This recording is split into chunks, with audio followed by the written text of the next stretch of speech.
Olá, bem-vindo a mais uma edição do Conexão Popular aqui pela TV Câmara Taubaté, canal 4 da NET.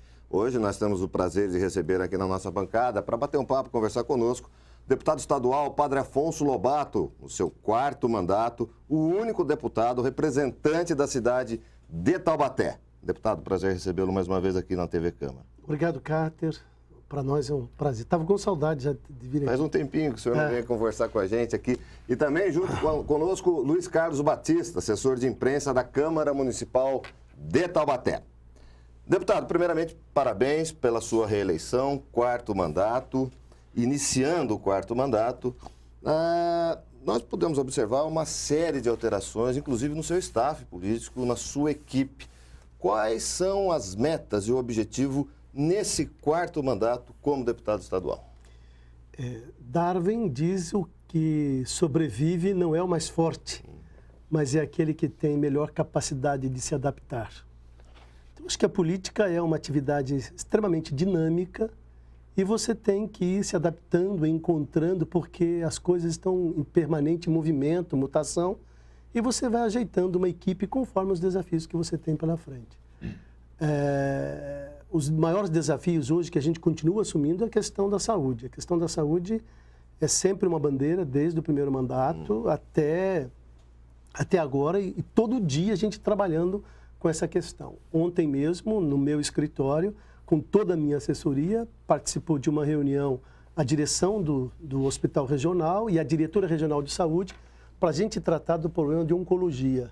Hoje, os pacientes de oncologia, nós temos na região mais de 300 que estão para fazer radioterapia, quimioterapia em Guarulhos, porque o hospital regional aqui está de portas fechadas para poder atender esses pacientes. E eu chamei a diretora regional e o pessoal de São Camilo para entender por que isso está acontecendo. Você vê o cúmulo do absurdo. E à noite eu recebo um e-mail do Gilberto, do Frei Galvão, dizendo que ele tem mais de 100 vagas no Frei Galvão pronto para oferecer. Então, são essas incoerências e este ajuste que todos os dias precisam ser resolvidos, porque senão quem precisa desse sistema acaba sofrendo sem necessidade de sofrer. Você imagine um paciente de Arapeí ir para São Paulo fazer radioterapia 2 vezes por semana. Ele passa na estrada, 2 dias por semana, nas condições que ele está. Então, é um absurdo que isso esteja acontecendo. Falta do quê? De recurso, falta de dinheiro. Não é falta de gestão, deputado? Não, a nossa região, hoje, você somando aqui, Jacareí, 3 milhões e 800, Pio 12, 6 milhões, e o Hospital Regional, 10 milhões de reais, essa é a defasagem do teto, que não repassa o Ministério da Saúde para atender casos de oncologia. Então, eu agendei aí uma audiência com o ministro da Saúde, estou chamando todos os deputados que tiveram voto na região, porque eleito sou eu e o Hélio, tivemos deputados estaduais, infelizmente. Comissão vai ser grande, hein, deputado? A região perdeu a representatividade. Sim. Nós temos 2 deputados estaduais e 2 federais. Então, eu estou chamando uns que tiveram votos significativos, tipo Samuel Moreira, Bruno Covas, o André do Prado, o Capês. E nós estamos engrossando uma fileira para ir poder dizer para o governo federal que nós precisamos desse recurso. E isso não é uma questão que está acontecendo na nossa região do Vale. Está acontecendo no país, no estado de São Paulo. Quer dizer, o Ministério não repassa o recurso, o Estado tem custeado isso. Agora, com essa crise, o Estado disse, eu não vou custear mais. Então, chegou no teto, deixa de atender. Então, são situações que todos os dias você está lutando, trabalhando. Por quê? Porque quem está lá necessitando do serviço tem que ser atendido, principalmente na questão de oncologia. Nós não estamos falando, Luiz Carlos, de unha encravada, nós estamos falando de câncer.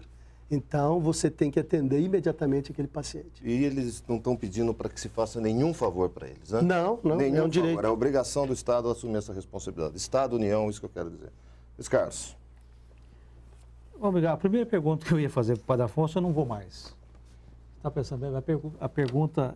Aliás, antes de começar a gravação, ele perguntou que pauta, né? A gente falou tudo, sobre todos os assuntos que envolvem o seu mandato, a cidade.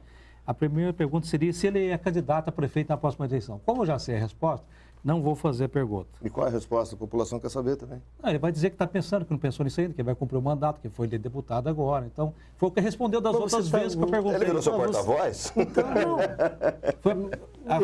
Eu estou assim admirado de ver que você já tem a pergunta e você já tem a resposta. Foi a resposta que o senhor deu nas outras vezes. Então tudo bem. Então, qual é a sua pergunta? O senhor é candidato a prefeito? Não sou candidato a prefeito. Não é candidato a prefeito? Não sou candidato a prefeito. E eu vou dizer para você Aguarde a gravação. Mas vou dizer para você por que eu não serei candidato a prefeito. Por 2 motivos fundamentais. Primeiro, hoje, uma campanha para o Executivo, ela requer de muito recurso. E as bandeiras que eu assumi nesse período de mandato não são bandeiras que não defendi grandes empresários, grandes bandeiras. Então, eu não tenho parceiro para ajudar na campanha. E eu estou colocando muito em questionamento hoje, Luiz Carlos, a questão do financiamento público de campanha. Eu era radicalmente contra isso. Mas, tendo em vista tudo que tem acontecido nos últimos anos no país, nós temos aqui o Petrolão, né? Todo o envolvimento de políticos com a questão do desvio de dinheiro das empreiteiras, da Petrobras, toda essa situação. Então, eu acho que o país tem que parar realmente de discutir essa reforma política e, dentro da reforma política, essa é a questão do financiamento da campanha. Inclusive, uma das propostas do PT, que eles vão discutir agora na Assembleia... O PT defende o financiamento público. Eles vão discutir isso aí, para parar de pegar dinheiro da empresa e os filiados vão custear as campanhas. E, na verdade, quanto à questão do financiamento público, eu sempre me posicionei contrário, porque eu dizia, como é que pode o dinheiro público ir para a campanha política? Eu sou contra isso.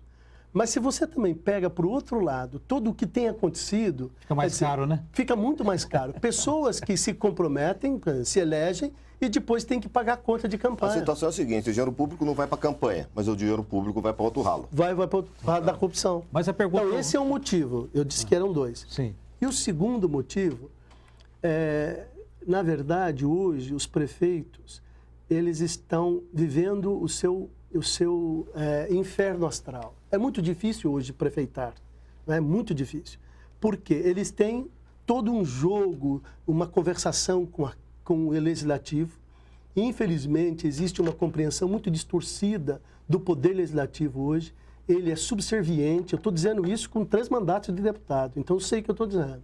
Ele é subserviente, quem dá a nota, o tom, é o executivo sempre, porque se você não fizer o jogo do executivo, você não traz as benfeitorias para a sua região que você quer, todas elas dependem do poder executivo.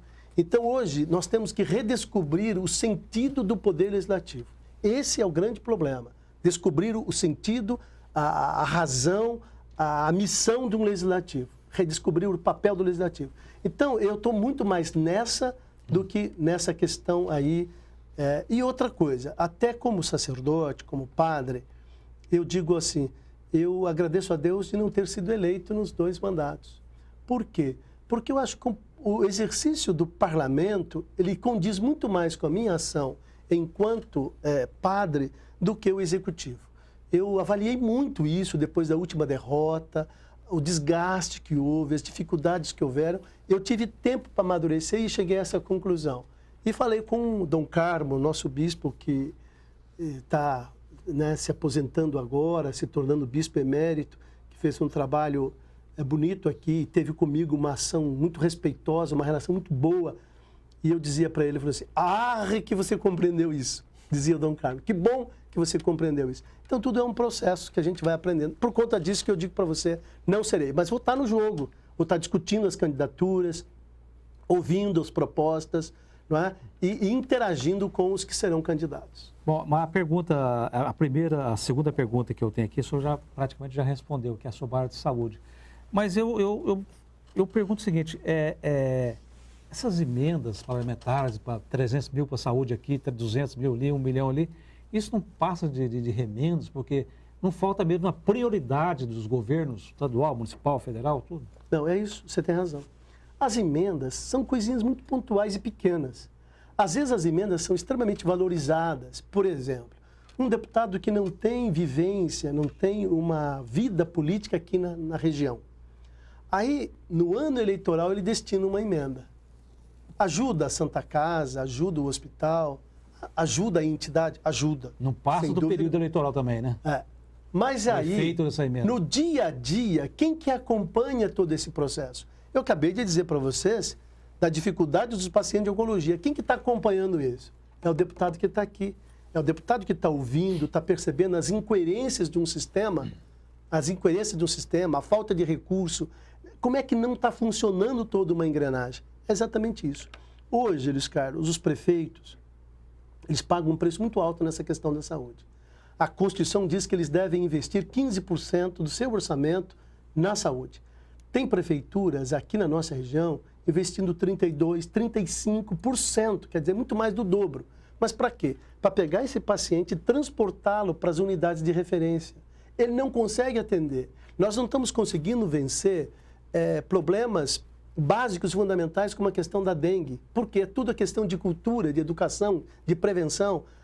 A função da prefeitura não é fazer a média, a alta complexidade. Essa função é do Estado, da União, é fazer a saúde primária, a atenção básica de saúde. E nós estamos pecando aqui exatamente nisso aí que se está aí o problema mais sério da saúde. Porque se você tiver atenção básica, você não tem o diabetes, você não vai precisar amputar um membro inferior, enfim, uma série de questões que começa com a atenção básica de saúde e a prefeitura responsável. Com certeza. Muito bem, nós vamos falar muito mais de saúde, evidentemente. Hoje recebendo aqui, tendo o prazer de receber o deputado Padre Afonso Lobato, do PV. Conexão volta em instantes.